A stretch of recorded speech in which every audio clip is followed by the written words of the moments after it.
Shalom semuanya. Pada waktu tanggal 20 Februari 2022, waktu saya berulang tahun yang ke-73, saya membaca dari Markus 4 ayat 26 sampai dengan 29 yang berkata seperti berikut. Lalu kata Yesus, beginilah hal kerajaan Allah itu. Seumpama orang yang menaburkan benih di tanah.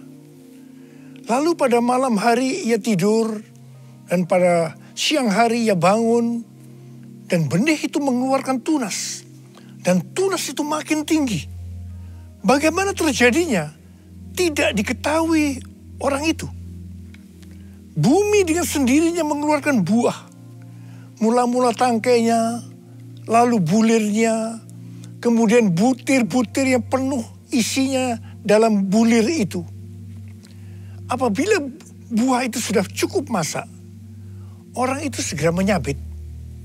Sebab musim menuai sudah tiba. Melalui perikop ini, Tuhan berkata bahwa musim menuai sudah tiba. Musim menuai sudah tiba. Hari-hari ini kita sedang memasuki masa penuaian jiwa. Masa penuaian bagi generasi muda yang kita kenal dengan generasi Yeremia. Masa penuaian jiwa yang terbesar dan yang terakhir. Dan Tuhan ingatkan bahwa masa penuaian jiwa itu identik dengan masa peperangan rohani yang dahsyat. Karena itu kita harus menjadi pemenang. Pada waktu Yosua menggantikan Musa untuk masuk dan merebut tanah perjanjian, maka supaya menjadi pemenang, Tuhan berpesan kepada Yosua dalam Yosua 1 ayat 7 sampai dengan 9 yang berkata, hanya kuatkan dan teguhkanlah hatimu dengan sungguh-sungguh. Bertindaklah hati-hati sesuai dengan seluruh hukum yang telah diperintahkan kepadamu oleh hambaku Musa. Janganlah menyimpang ke kanan atau ke kiri, supaya engkau beruntung kemanapun engkau pergi. Janganlah engkau lupa memperkatakan kitab Taurat ini, tetapi renungkanlah itu siang dan malam, supaya engkau bertindak hati-hati sesuai dengan segala yang tertulis di dalamnya. Sebab dengan demikian perjalananmu akan berhasil dan engkau akan beruntung. Bukankah telah kuperintahkan kepadamu, kuatkan dan teguhkanlah hatimu. Jangan kecut dan tawar hati, sebab Tuhan Allahmu akan menyertai engkau kemanapun engkau pergi. Supaya kita menjadi pemenang seperti Tuhan berbicara kepada Yosua, maka yang harus kita lakukan adalah yang pertama, kuatkan dan teguhkanlah hatimu. Jangan kecut dan tawar hati, sebab Tuhan akan menyertai kita. Katakan amin. Yang kedua, jangan menyimpang ke kanan atau ke kiri. Dan yang ketiga, perkatakan firman Tuhan dan renungkan itu siang dan malam, supaya kita bertindak hati-hati sesuai dengan firman-Nya. Jadi setiap kali bangsa Israel akan merebut suatu kota, mereka pasti akan bertanya kepada Tuhan, bagaimana caranya untuk menjadi pemenang?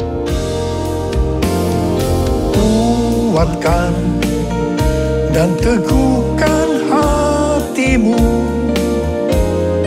jangan takut dan tawar hati, sebab Tuhan besertamu. Kuatkan dan teguhkan hatimu, Yesus Tuhan berjalan di depanmu, berikan kemenangan. Yesus Tuhan berjalan di depanmu, berikan kemenangan.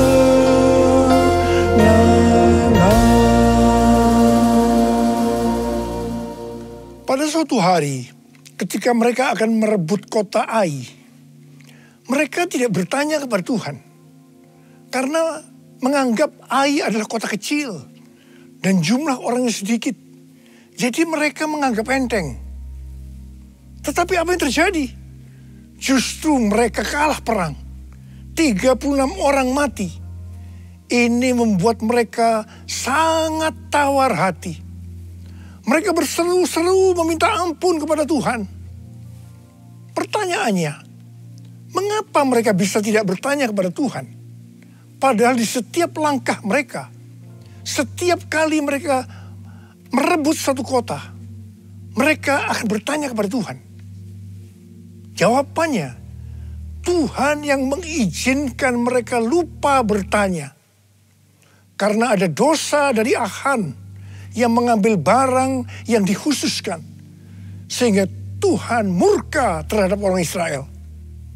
Kekalahan bangsa Israel ini merupakan pelajaran bagi kita. Kalau kita teledor dengan hal-hal yang seharusnya kita bertanya kepada Tuhan, tetapi tidak kita lakukan, sehingga terjadi hal-hal yang tidak kita inginkan, kita harus introspeksi. Apakah ada dosa yang kita lakukan yang belum diselesaikan dengan Tuhan? Sebab ini akan bisa berakibat seperti yang dialami oleh bangsa Israel. Kalau kita melihat pesan Tuhan Yesus kepada 7 sidang jemaat dalam Wahyu 2 dan Wahyu pasal 3, di mana ini juga berbicara tentang pesan Tuhan Yesus kepada gereja sepanjang masa, termasuk gereja masa kini, maka selalu akan diakhiri dengan kata-kata sebagai berikut.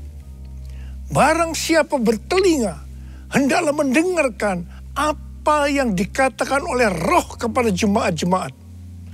Dan barang siapa menang, upahnya adalah masuk surga. Sekali lagi, bahwa peperangan rohani berhubungan erat dengan menjadi pemenang. Kita harus menjadi pemenang dalam melawan dosa, iblis, dan kedagingan kita. Kuncinya adalah mendengarkan apa yang dikatakan oleh Roh dan melakukannya. Ingat saudara, hanya para pemenang yang masuk surga. Kisah para Rasul 13 ayat 22 berkata bahwa tentang Daud, Allah telah menyatakan, "Aku telah mendapat Daud bin Isai, seorang yang berkenan di hatiku dan yang melakukan segala kehendakku." Daud berkenan di hati Tuhan karena melakukan segala kehendaknya. Tadi dikatakan bahwa pemenang adalah orang yang mendengarkan apa yang dikatakan oleh Roh dan melakukannya. Jadi Daud adalah seorang pemenang. Ini tidak berarti bahwa Daud tidak pernah berbuat dosa. Mungkin dosa Daud dengan peristiwa Batsheba merupakan dosa yang sangat besar. Tetapi yang penting, bagaimana Daud menyelesaikan dosa itu dengan Tuhan. Tidak banyak orang seperti Daud yang ketika ditegur dosanya langsung mengaku dan minta ampun. Banyak yang justru sebaliknya, mereka belit dan tidak jujur. Selain itu, Daud tidak berulang-ulang melakukan dosa yang sama. Kalau dia sudah bertobat terhadap suatu dosa, dia akan benar-benar bertobat dan tidak akan mengulangi lagi. Pada waktu itu, Daud lari dari Yerusalem karena anaknya Absalom memberontak dan mau membunuh dia. Di tengah perjalanan, ketika hati Daud sedang sedih dan dia menangis, tiba-tiba ada seorang yang bernama Simei, salah satu keluarga dari Saul, di hadapan para pahlawan dan prajurit-prajuritnya. Dia mengutuk Daud habis-habisan sambil melemparinya dengan batu. Pada waktu Abisai, seorang pahlawan dari Daud, melihat itu, dia minta izin kepada Daud untuk memenggal kepala Simei. Tetapi apa jawaban Daud? Perhatikan jawaban Daud ini. Biarlah dia mengutuk. Sebab apabila Tuhan berfirman kepadanya, kutukilah Daud. Kita bisa apa? Sedangkan anak kandungku ingin mencabut nyawaku. Apalagi dia yang bukan keluargaku. Biarkanlah dia. Dan biarkan dia mengutuk. Sebab Tuhan yang telah berfirman padanya demikian. Mungkin Tuhan akan memperhatikan kesengsaraanku ini. Dan Tuhan akan membalas yang baik kepadaku. Sebagai ganti kutuk orang itu kepadaku hari ini.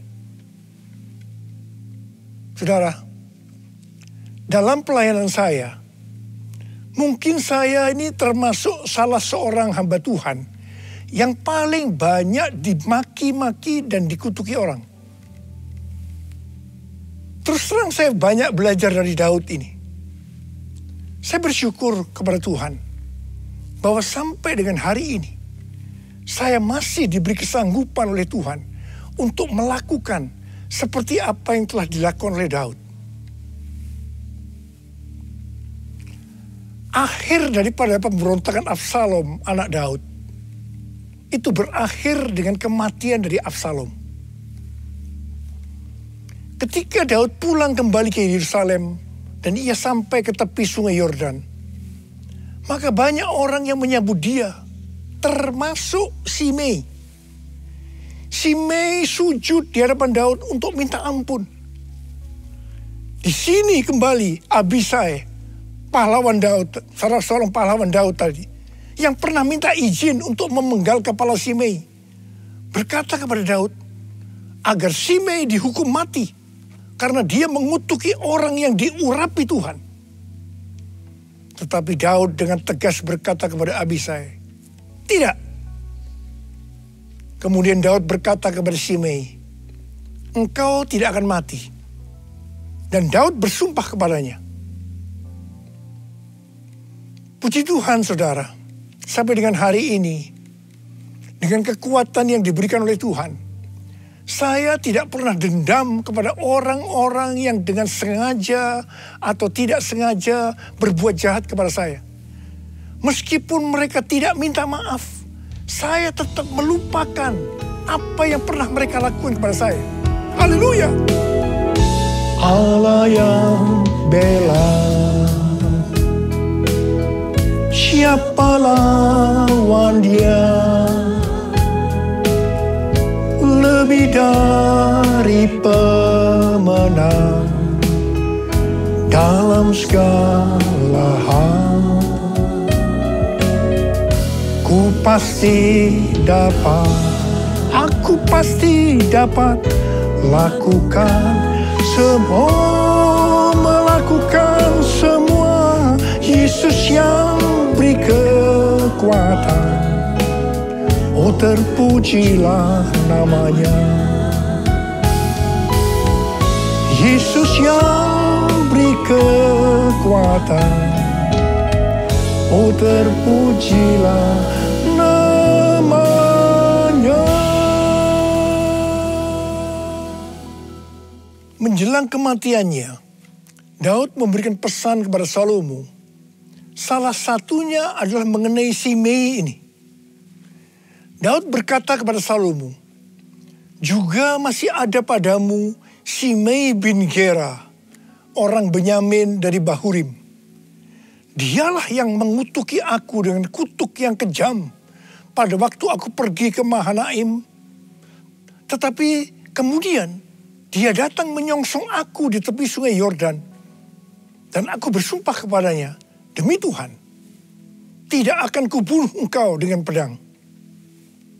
Sekarang, janganlah bebaskan dia dari hukuman.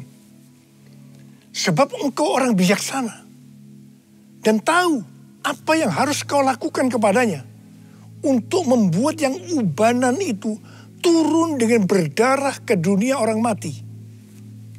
Wow, banyak komentar yang muncul dengan adanya pernyataan Daud ini. Ada yang bilang, sayang sekali Daud yang terkenal berkenan di hati Tuhan karena menuruti segala perintahnya, ternyata masih menyimpan dendam kepada Simei. Padahal dia sudah bersumpah untuk mengampuni Simei. Ada juga yang berkomentar, peristiwa Ini adalah di perjanjian lama. Tidak bisa dibandingkan dengan peristiwa di perjanjian baru.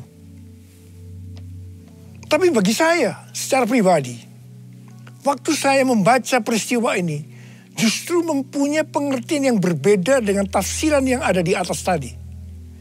Bagi saya, ini bukan karena Daud dendam kepada Shimei, tetapi karena Tuhan yang akan menghukum Shimei karena perbuatannya kepada Daud. Tuhan memberitahukan hal itu kepada Daud, dan Daud memberitahukannya kepada Salomo.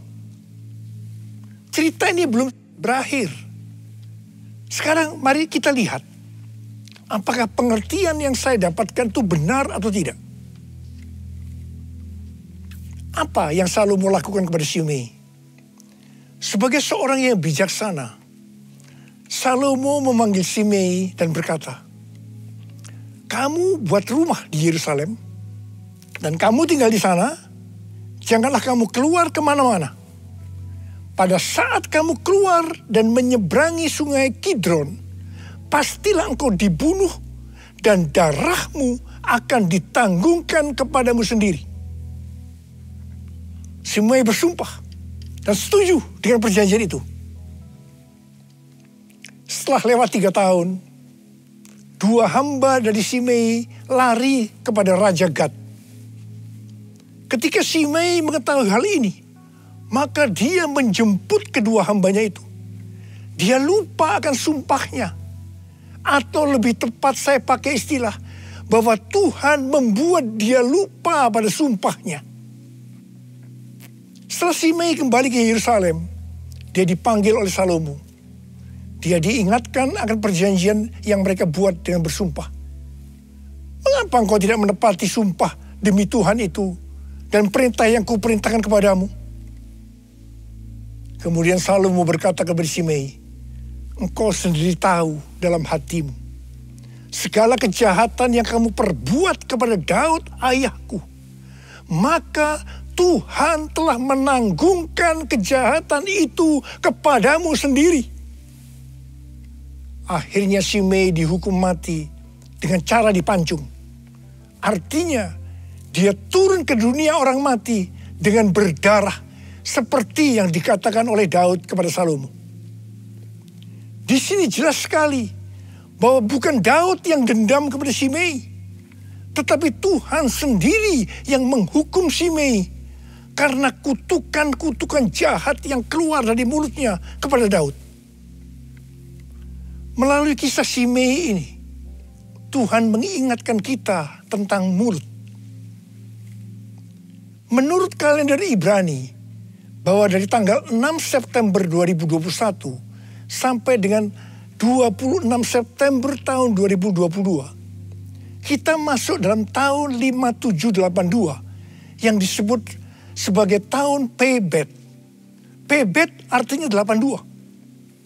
P adalah angka 80 yang menggambarkan mulut. Bet atau huruf kedua dalam alfabet Ibrani digambarkan dengan sebuah tenda atau rumah atau tempat kediaman. Ada 2 tempat tinggal dari umat manusia. Yang pertama adalah di bumi. Dan yang kedua, di sorga atau di neraka. Sekarang dalam tahun 5782 atau Pebet ini, kita diingatkan bahwa kita masih hidup dalam dunia ini. Tetapi segala apa yang kita lakukan, apa yang kita ucapkan, apa yang kita tuliskan dan ucapkan di media sosial, bukan seperti cara-cara dunia, tetapi harus dengan cara surga. Microsoft merilis tentang indeks keberadaban digital atau Digital Civility Index yang menunjukkan tingkat keberadaban pengguna internet atau netizen sepanjang tahun 2020. Ternyata tingkat keberadaban netizen di Indonesia sangat rendah. Dari survei terhadap 16.000 responden di 32 negara, Indonesia berada di peringkat 29. dan yang terburuk di Asia Tenggara. Wow, saya percaya dari netizen ini pasti juga termasuk orang-orang Kristen.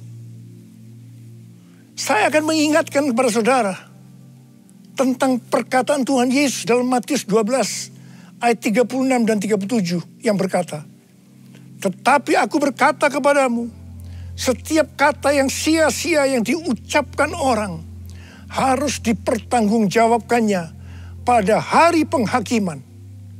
Karena menurut ucapanmu engkau dibenarkan, dan menurut ucapanmu pula engkau akan dihukum." Tuhan Yesus akan datang segera. Maka karena itu, kita semua harus berhati-hati dengan mulut kita. Dengan apa yang kita tulis atau perkatakan di media sosial. Apakah itu hoax atau ujaran kebencian, supaya jangan kita dihukum. Mulutku penuh dengan pujian kepadamu ya Yesus Tuhan. Sepanjang hari ku beri penghormatan kepadamu ya Allahku. Kepadamu ya Allahku. Kepadamu ya Allahku.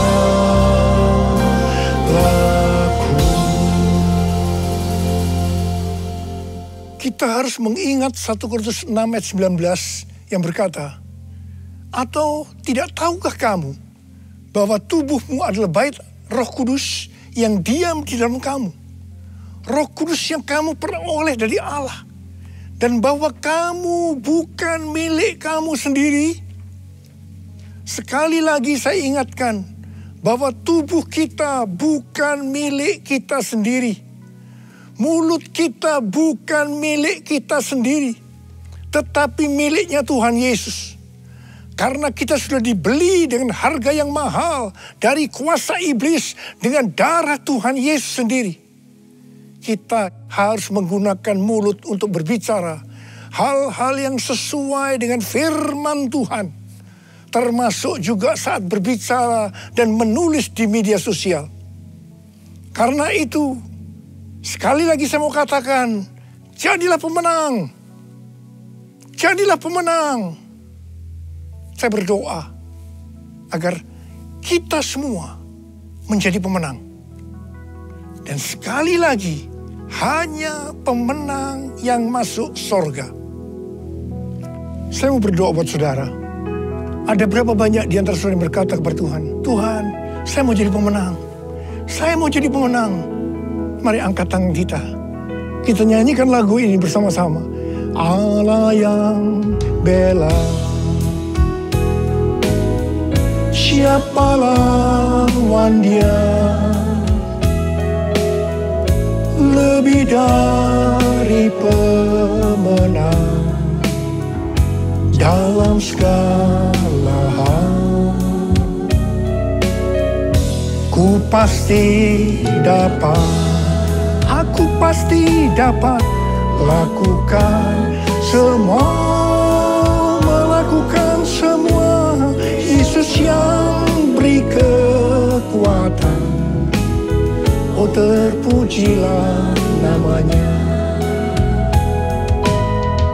Yesus yang beri kekuatan, oh terpujilah namanya.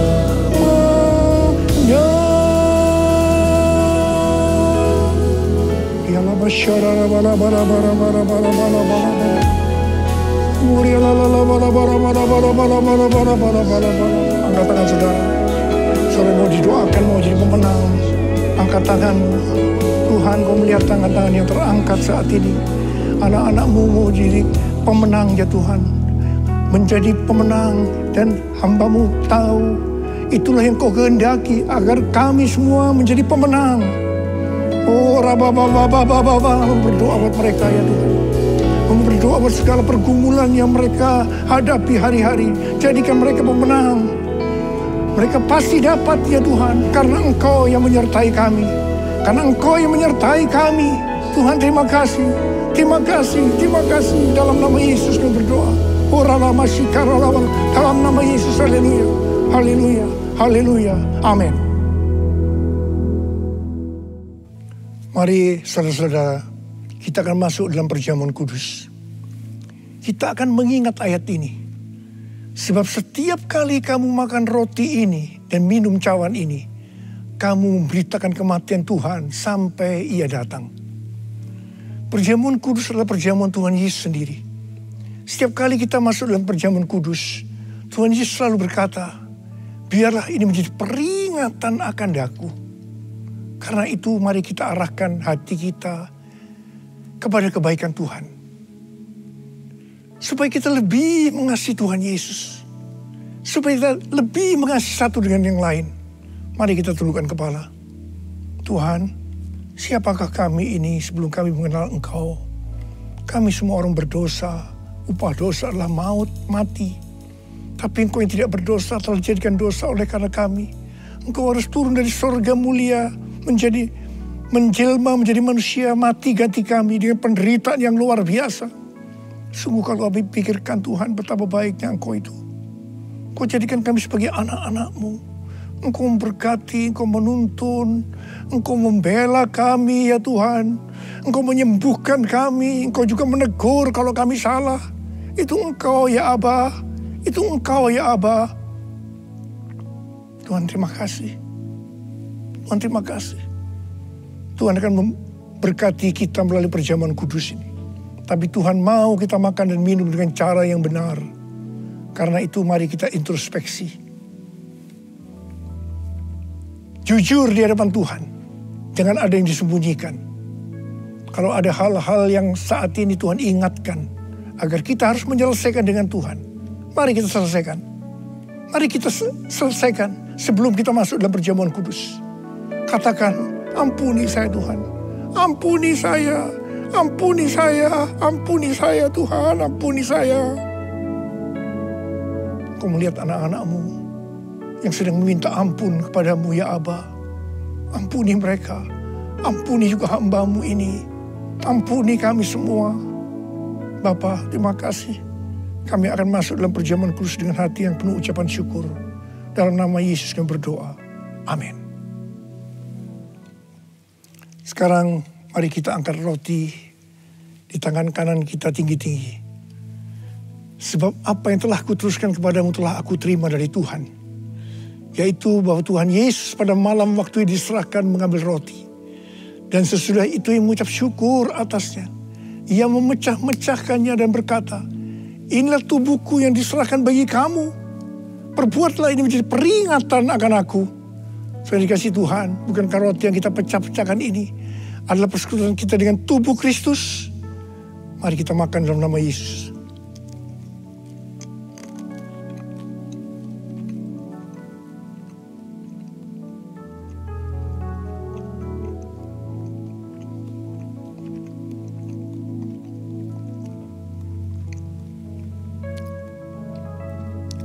Mari angkat cawan di tangan kanan kita tinggi-tinggi. Demikian juga ia mengambil cawan sesudah makan, lalu berkata, cawan ini adalah perjanjian baru yang dimeteraikan oleh darahku. Perbuatlah ini setiap kali kamu meminumnya menjadi peringatan akan aku. Sudah dikasih Tuhan, bukankah cawan pengucapan syukur, yang atasnya kita ucapkan syukur adalah persekutuan kita dengan darah Yesus. Mari kita minum dalam nama Yesus.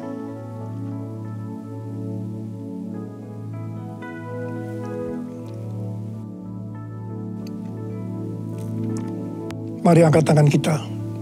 Ucapkan syukur kepada Tuhan dengan suara. Jangan diam. Tuhan terima kasih. Tuhan terima kasih buat kebaikan-Mu ya Tuhan. Oh rala bara bara bara bara bara bara. Terima kasih. Terima kasih Tuhan. Terima kasih. Tuhan terima kasih. Tuhan Engkau melihat anak-anak-Mu semua ya Tuhan. Engkau mengasihi mereka. Berkati mereka, Engkau menyembuhkan mereka yang sakit, yang dalam persoalan, Engkau memberikan jalan keluar. Mujizat terjadi dalam kehidupan mereka. terima kesembuhan, terima mujizat Tuhan, terima. Terima kasih ya Aba, terima kasih ya Aba, terima kasih. Terima kasih Yesusku, terima kasih Yesusku. Puji syukur hanya bagi Tuhanku. Terima kasih Yesusku, terima kasih Yesusku. Puji syukur hanya bagi Tuhanku. Terima kasih Yesusku, terima kasih Yesusku. Puji syukur hanya bagi Tuhanku. Terima kasih Yesusku, terima kasih Yesusku. Puji syukur hanya bagi Tuhanku. Puji syukur hanya bagi Tuhanku. Puji syukur hanya bagi Tuhanku.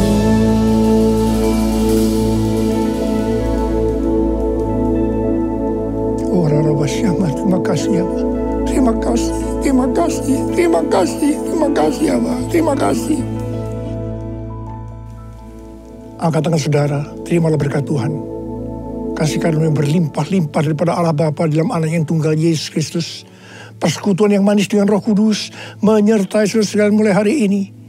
Sampai Tuhan Yesus datang menjemput kita di awan-awan dan bahkan sampai selama-lamanya. Yang percaya bersama-sama katakan, Amin.